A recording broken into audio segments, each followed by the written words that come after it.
Pourquoi Tesla? Qu'a fait Elon Musk pour que, à l'annonce de la Model 3, sa nouvelle berline 100% électrique, Tesla enregistre près de 400 000 précommandes en seulement 3 semaines? Comment en est-on arrivé là? Alors, Tesla construit des voitures 100% électriques. Et donc, pour comprendre leur démarche, il faut s'intéresser à ce qui se faisait à côté dans ce même domaine. En réalité, les constructeurs qui se sont attaqués aux voitures électriques se sont heurtés à deux grandes problématiques: un coût de revient très élevé et des performances insuffisantes. Pour y faire face, on a eu deux approches. L'approche voiturette, comme la Mia ou la Twizy, qui ne sont pas chères mais qui ne sont pas des voitures, et l'approche compromis, où on essaye de faire un arbitrage entre coût et performance. La Renault Zoé en est un bel exemple. Elle est à la fois plus chère que la Clio, mais sans avoir un prix complètement extravagant, et elle est moins performante que la Clio, mais sans avoir des performances complètement ridicules. Et la situation a été très bien résumée par un article de l'Argus.fr titré Renault Zoé, une offre électrique presque acceptable. Car au final, quelle que soit l'approche, le mot d'ordre est renonciation. Si vous voulez préserver la planète en achetant une voiture électrique, eh bien vous devez être prêt à renoncer aux qualités que vous êtes en droit d'attendre d'une voiture, en termes d'habitabilité, de performance et d'autonomie. Elon Musk veut sauver le monde. Il est conscient de la problématique du réchauffement climatique et souhaite démocratiser la voiture électrique.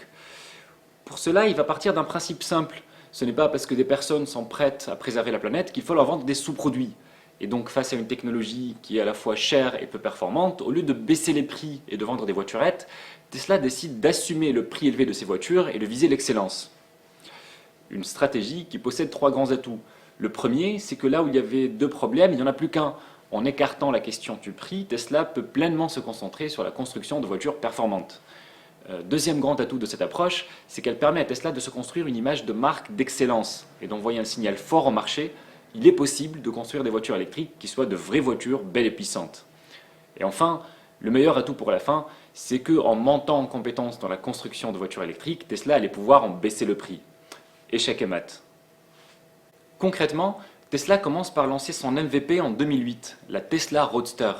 Une voiture de sport biplace, c'est léger, donc c'est plus facile d'obtenir de belles performances.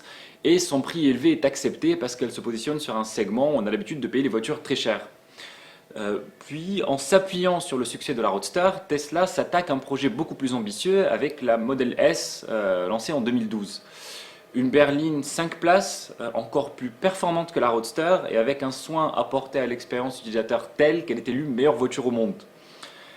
Et enfin, pour ne pas s'arrêter en si bon chemin, Tesla pousse le vice jusqu'à lancer en 2015 un SUV, la Model X, une voiture 100% électrique à 3 rangées, 7 vraies places qui va de 0 à 100 en 3 secondes 4 avec une autonomie de plus de 480 km. C'est tout simplement de la folie furieuse et Elon Musk en dira lui-même qu'il a du mal à s'imaginer ce qui pourrait être plus complexe à construire que la Model X. Dans la bouche du fondateur de SpaceX, ça en dit long. Mais le résultat est là. Avec une stratégie brillante, ou une stratégie tout court, et une capacité d'exécution hors du commun, Tesla a réussi à transformer l'électrique en atout là où il était synonyme de compromis. Ce changement de paradigme se traduit directement dans leur communication. Si vous allez sur le site de Tesla, à la page de la Model S, le titre est Performance et sécurité revisitée. On ne parle pas d'électrique, ce n'est pas une fin en soi. En dessous, la description, la Model S a été conçue pour être la berline la plus sûre et la plus exaltante sur la route. Toujours pas mention de moteur électrique. Ce n'est que dans la phrase suivante qu'il est à peine évoqué. Grâce aux performances hors normes apportées par la transmission intégrale électrique Tesla, la Model S est capable d'accélérer de 0 à 100 en seulement 3 secondes. Du coup, lorsqu'Elon Musk a lancé la Model 3 à 35 000 $, on sait que l'on n'aura pas affaire à une sous-voiture, mais à une voiture supérieure, avec un niveau de sécurité et de confort que l'on ne peut atteindre qu'avec de l'électrique. On comprend alors mieux pourquoi il y a eu près de 400 000 précommandes en seulement 3 semaines. Merci d'avoir regardé ce deuxième épisode de MD5, j'espère que ça vous a plu. Vous trouverez dans la description plusieurs liens, dont un article de Forbes sur la formule secrète de Tesla que je vous recommande fortement. Évidemment, si vous aimez ce type de contenu, je vous invite à vous abonner à notre chaîne YouTube ou à nous suivre sur Facebook ou Twitter. Et j'aimerais conclure cet épisode par une question.